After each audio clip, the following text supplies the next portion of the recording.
بسم الله الحمد لله والصلاة والسلام على رسول الله وعلى آله وصحبه ومن والاه أما بعد فسنكمل إن شاء الله تبارك وتعالى دروسنا في كتاب الفقه الميسر في ضوء الكتاب والسنة لمجموعة من العلماء قدم لهم معالي الشيخ صالح آل الشيخ حفظه الله تبارك وتعالى. Nous allons continuer Inch'Allah tabaraka wa ta'ala l'étude du chapitre de la purification tiré de Al-Fiqh al-Muyassar fi Daw al-Kitab wa Sunnah. Aujourd'hui, nous allons commencer le chapitre numéro 5 qui concerne Al-Wudu, les ablutions. Al-Wudu. Donc ils disent Al-Mas'alatu al-Ula ta'rifuhu wa hukmuh. La première question traite la définition de l'Wudu et son statut religieux. La définition de l'Wudu et son statut religieux. Al-Wudu lughatan mushtaqun min al-wada'ati wa hiya al-husn wa an-nadafa. Donc Al-Wudu dans la langue arabe est tiré du terme al-wada'a, qui veut dire la beauté et la propreté. Donc le terme al-wudu dans la langue arabe signifie la beauté et la propreté. Religieusement parlant, استعمال الماء في الأعضاء الأربع وهي الوجه واليدان والرأس والرجلان على صفة مخصوصة في الشرع على وجه التعبد لله تبارك وتعالى. Donc religieusement parlant, le terme al-wudu, c'est le fait d'utiliser le fait d'utiliser l'eau sur les 4 membres qui sont les suivants: le visage, les mains, la tête et les pieds. Selon une façon précise et spécifique dans la religion, en ayant l'intention que celui-ci, ça veut dire le wudu, est une adoration vouée à Allah. Donc je refais la définition religieuse de al-wudu, sachant qu'il y a al-wudu avec une dhamma sur le waw, et il y a al-wadu avec une fatha sur le waw. Al-wudu, c'est le nom de l'action, qui est le fait de se laver, le fait de nettoyer les membres. Donc on appelle ça al-wudu. Et al-wadu avec une fatha sur le waw, c'est l'eau avec laquelle on fait les ablutions. Al-wadu, c'est l'eau avec laquelle on fait al-wudu. Donc, on donne la définition religieuse de al-wudu, c'est le fait d'utiliser l'eau sur les 4 membres: le visage, les mains, la tête et les pieds, selon une façon spécifique, légiférée, en vouant cette adoration à Allah subhanahu wa ta'ala. Donc là, dans la définition, ils disent, c'est le fait d'utiliser l'eau sur les 4 membres. Et sachant que dans les ablutions, il y a les 7 membres. Donc il n'y a pas que le visage, les mains, la tête et les pieds. Eux, ils disent, hafidhahumullah, le fait d'utiliser l'eau sur les 4 membres. Donc comment on peut joindre entre les 4 membres et les 7 membres à laver? Donc lorsqu'on dit l'wajh, ça englobe le nez et la bouche. Le nez et la bouche. Et lorsqu'on dit ar-ra's, la tête, ça englobe les oreilles. Pourquoi? Parce que les oreilles font partie de la tête. C'est pourquoi, dans les ouvrages de la jurisprudence, on trouve al-wajh et al-yadan, ar-ra's, al-rijlan. Lorsqu'ils donnent la définition de l'wudu, ils disent c'est le fait d'utiliser c'est le fait d'utiliser l'eau sur les 4 membres: le visage, les mains, la tête et les pieds.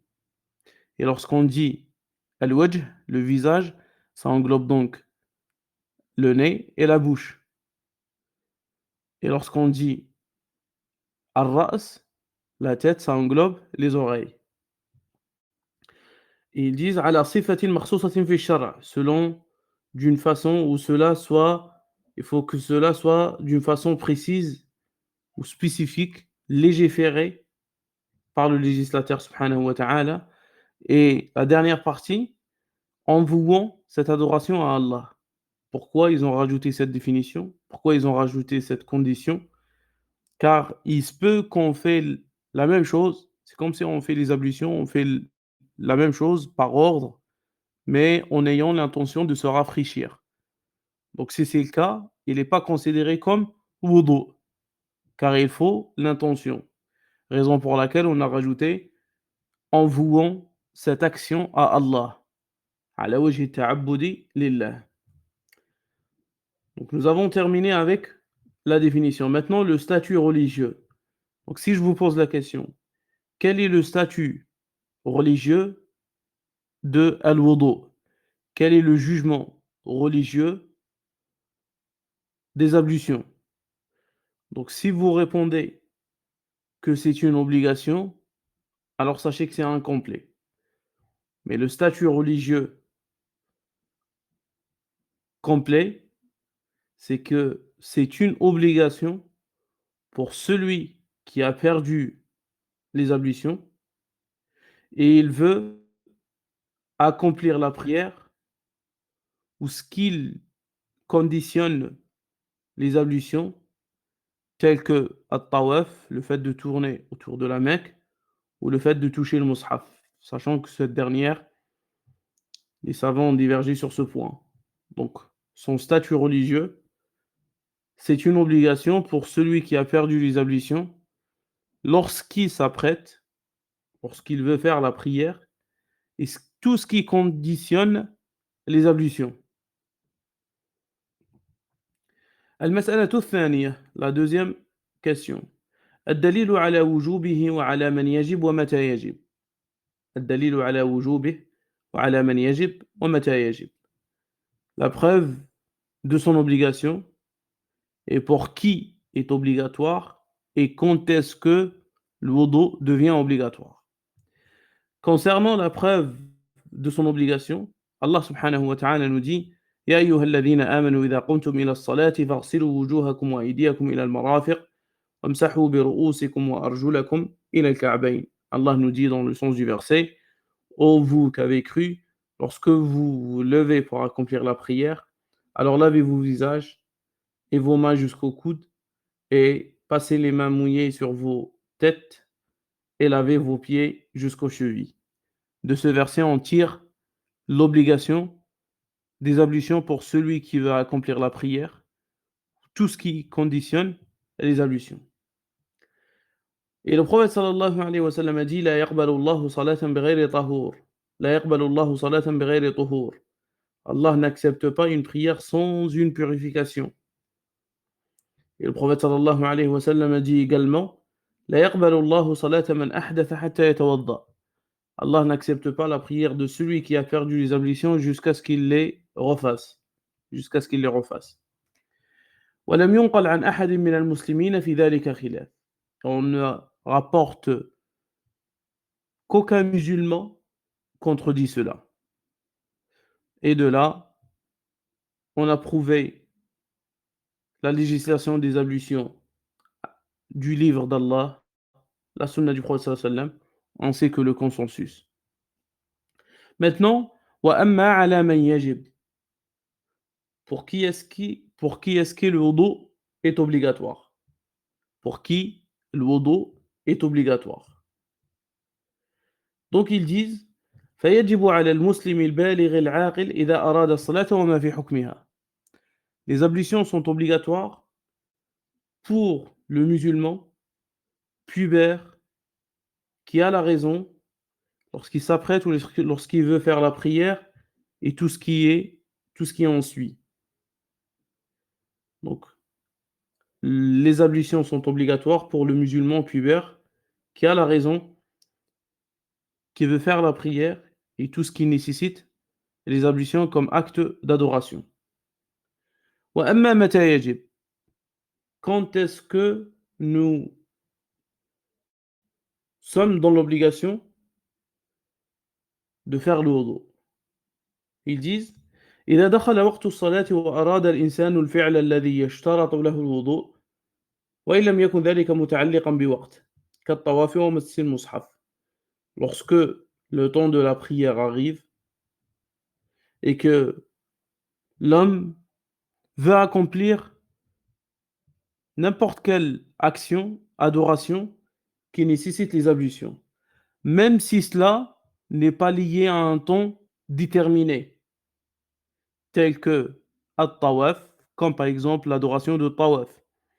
Donc celui qui arrive à la Mecque, celui qui entre à la Mecque, il fait at-tawaf, la circumambulation, at-tawaf, le fait de tourner autour de la Mecque.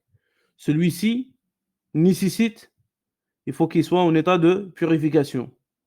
Donc c'est une adoration qu'elle n'a pas un temps déterminé, contrairement par exemple à la prière. Donc maintenant, al-mas'alatu al-thalitha. La troisième question, les conditions pour que le wudu soit authentique. Shurutuhu. Les conditions pour que le wudu soit authentique. ويشترط لصحة الوضوء ما يأتي. Pour que le wudu soit authentique, il nous faut les conditions suivantes. Premièrement, al-islam wal-aql wat-tamyiz. L'islam, le fait d'avoir la raison et le fait d'atteindre l'âge de discernement. Al-islam wal-aql wat-tamyiz. L'islam et le fait d'avoir la raison, al-aql, et le discernement. Ils disent فَلَا يَصِحُّ مِنَ الْكَافِرِ وَلَا الْمَجْنُونِ. Les ablutions ne sont pas acceptées du kafir, du mécréant, ni celui qui a perdu les ablutions. وَلَا يَكُونُ مُعْتَبَرًا مِنَ الصَّغِيرِ الَّذِي دُونَ سِنِّ التَّمْيِيزِ. Et il n'est pas considérable de l'enfant qui n'a pas atteint l'âge de discernement. Et faites attention, là on parle de l'âge du discernement, sin tamyiz. On ne parle pas de le fait d'atteindre l'âge de la puberté. Ce sont deux choses différentes. Il y a des signes qui montrent que l'enfant est devenu pubère ou pas. Il y a des signes qui sont en commun entre l'homme et la femme, tels que par exemple l'apparition des poils autour du pubis. Il y a l'apparition du sperme. Et pour la femme, il y a les menstrues. Donc ce sont des signes qui montrent que l'enfant est devenu pubère. Cheikh Ben Baz rahimahullah tabaraka wa ta'ala rajoute une autre. Il dit si l'enfant il n'a pas eu ces conditions-là et qu'il a atteint 15 ans, il devient obligatoirement pubère. Il devient obligatoirement pubère. Donc là, on parle bien du sinnu tamyiz, l'âge du discernement. Contrairement à sinnul boulour, la puberté. Donc la puberté a des signes. L'apparition des poils autour du pubis, l'apparition du sperme, et pour la femme, l'apparition des menstrues. Et on avait dit que Cheikh Ben Baz, rahimahullah, tabaraka wa ta'ala, rajoute le fait d'atteindre l'âge de 15 ans. Ça veut dire si l'enfant n'a pas eu ces signes, il a atteint 15 ans, il devient obligatoirement pubère, même s'il n'y a pas eu ces signes. Concernant Sinnu Tamyiz, l'âge de discernement, chez les savants a été signalé par le fait d'atteindre 7 ans. Sur quoi ils se basent les savants qui ont dit que l'âge de discernement, c'est le fait d'atteindre 7 ans. Donc ils se reposent sur le hadith, que vous connaissez certainement, dans lequel le prophète sallallahu alayhi wa sallam dit Muru awladakum bis salati wa hum abna'u sab'i sinin.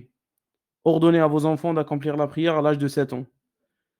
De ce hadith, les savants ont tiré que généralement, dans la globalité bien sûr, les enfants atteignent l'âge de discernement à l'âge de 7 ans.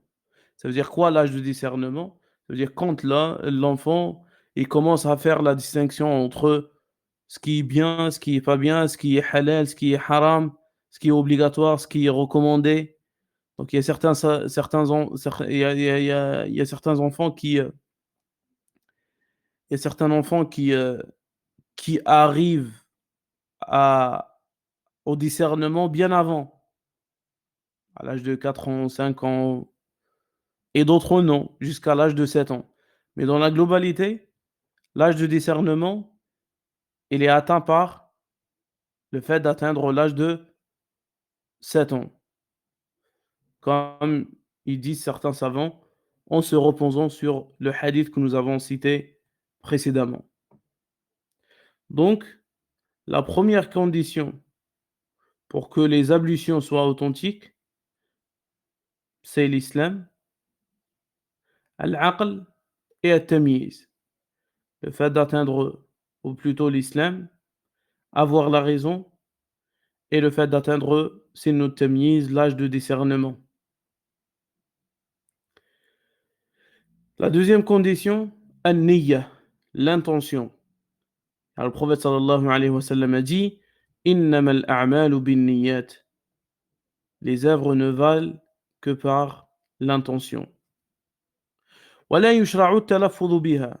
Il n'est pas permis de la prononcer ouvertement, de la dire verbalement, car l'intention se réside dans le cœur et on ne rapporte en aucun hadith que le prophète sallallahu alayhi wa sallam a prononcé an-niyya. Il l'a dit verbalement, ouvertement, pour une adoration, sauf pour une seule adoration qui est al-hajj ou al-umrah. Lorsque la personne dit labbaik Allahumma labbaik. Donc, à l'exception de cette adoration, en aucun cas, il est permis de dire et de prononcer à voix haute l'intention, car l'intention se réside dans le cœur. Ça veut dire le fait de venir et dire à voix haute, je vais par exemple accomplir la prière du Maghrib, je vais faire les ablutions. Donc cela, c'est une bid'a. On ne rapporte pas que le prophète sallallahu alayhi wa sallam l'avait fait. Donc la deuxième condition, an-niyya, l'intention. Troisièmement, al-ma'u at-tahur, al-ma'u at-tahur, l'eau tahour. Et on a défini l'eau at-tahur dans les cours précédents. Et on a dit que huwa at-tahiru li dhatihi al-mutahhiru li ghayrihi, celle qui est pure en lui-même, en elle-même et purifie autre qu'elle. Et on a donné les caractéristiques de l'eau at-tahur. Donc la condition suivante, إزالة ما يمنع وصول الماء إلى البشرة من شمع أو عجين ونحوهما. Donc le fait d'ôter et d'enlever toute chose qui empêcherait l'eau d'atteindre le membre à laver. Donc tout ce qui peut empêcher l'eau d'arriver à la peau, alors nous sommes dans l'obligation de l'enlever avant de faire les ablutions.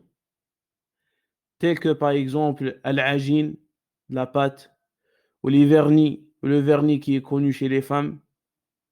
Donc celle, par exemple, qui met du vernis, et à mon avis qu'il y a, je parle pas de la catégorie où il y a du vernis qui s'enlève à mon avis. Donc, mais quoi qu'il en soit, la femme, elle est dans l'obligation d'enlever le vernis pour que l'eau atteigne la peau. Si ce n'est pas le cas, alors les ablutions ils sont invalides. Et qui dit des ablutions invalides, la prière invalide. Donc إزالة ما يمنع وصول الماء إلى البشرة من شمع أو عجين ونحوهما كطلاء الأظافر الذي يعرف بين النساء اليوم. Donc le fait d'enlever toute chose qui empêcherait l'eau d'atteindre la peau ou le membre à laver. Ou par exemple, il y a certaines crèmes que les hommes appliquent sur les cheveux. Donc à savoir si cette crème empêche l'eau d'atteindre la peau ou pas. Donc si c'est le cas, alors il n'est pas permis de la mettre car elle empêche l'eau d'atteindre les cheveux. Ou par exemple ceux qui travaillent dans la peinture. Parfois il y a des sortes de peintures qui ne s'enlèvent pas ou qui s'enlèvent qu'avec difficulté. Donc il nous convient et il nous incombe de s'efforcer à les enlever. Donc الماء أو إزالة ما يمنع وصول الماء إلى البشرة من شمع أو عجين ونحوهما. La condition suivante الاستجمار والاستنجاء عند وجود سببهما لما تقدم. الاستجمار et الاستنجاء. Et nous avons expliqué ce que c'est الاستجمار ainsi que l'istinja. On a dit que l'istijmar, c'est le fait d'enlever les impuretés des deux orifices avec ce qui peut remplacer l'eau. Et ce n'est pas toute chose qui peut remplacer l'eau, comme nous avons expliqué dans les cours suivants. Donc, la condition suivante, al-istijmar et al-istinja, lorsqu'il faut. Pourquoi on dit quand il faut? Lorsque la raison est présente de les faire, alors on les fait. Mais ce n'est pas pour toute chose. Nous sommes dans l'obligation de faire al-istinja ou al-istijmar. Et la raison, leur cause, donc ce qui cause la personne de faire l'istinja et al-istijmar, c'est le ra'it ou al-bawl. Les excréments, le fait d'avoir des excréments, ou le fait d'avoir l'urine. Si c'est pour deux raisons, alors nous sommes dans l'obligation de refaire les ablutions. Je parle bien des ablutions mineures. Mais le fait d'avoir des flatulences, le fait d'avoir des gaz, n'exige pas de faire l'istijmar ou l'istinja. Donc on peut, celui qui a eu des flatulences, alors il peut faire ses ablutions directement. Il n'est pas dans l'obligation d'aller aux toilettes pour faire l'istijmar ou l'istinja. La condition suivante, al-muwalat, et la suivante, al-tartib. Et nous allons en parler sur ces deux-là. Donc la condition suivante, al-muwalat, la succession, et ce qu'on appelle tartib, le fait de les faire par ordre. Et nous allons les détailler dans la question suivante. Donc, la dernière condition, غسل جميع الأعضاء الواجب غسلها. Le fait de laver l'ensemble des membres que nous sommes dans l'obligation de les laver. Voici les conditions pour que le wudu soit authentique. Donc je les refais. L'islam, le fait d'avoir la raison et le discernement. Donc ça c'est la première condition. La deuxième, l'intention. La troisième, l'eau tahour. La quatrième, le fait d'ôter toute chose qui empêcherait l'eau d'atteindre la peau ou le membre à laver. La cinquième, l'istinja ou l'istijmar lorsqu'il faut. La sixième, la succession. La septième, le fait de les faire par ordre. Et la dernière, le fait de laver l'ensemble des membres que nous sommes dans l'obligation de les laver. Et la question suivante, al-mas'alatu ar-rabi'a, la quatrième question, c'est les piliers ou les obligations de l'wudu. Les obligations de l'wudu que nous allons voir, incha'Allah tabaraka wa ta'ala, dans le cours prochain. هذا والله أعلم. سبحانك اللهم وبحمدك أشهد أن لا إله إلا أنت أستغفرك وأتوب إليك. السلام عليكم ورحمة الله وبركاته.